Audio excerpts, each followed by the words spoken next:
hadithi alayhi salatu wasalam, anasema Jabir, naharna ma'a an-nabii sallallahu alayhi wasallam aam al-Hudaybiyah al-badana an sab'atin, anasema kuwa tulichinja pamoja na Mtume Muhammad sallallahu alayhi wasallam mwaka wa Hudaybiyah, tulichinja ibil.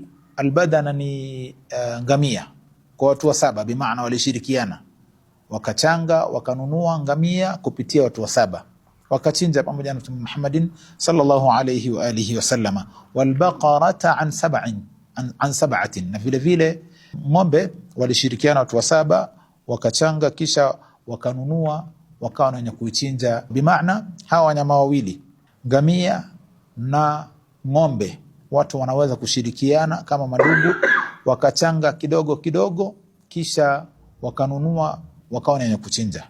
Ama mbuzi kila mmoja ananunua peke yake, na kondoo kila mmoja ananunua peke yake.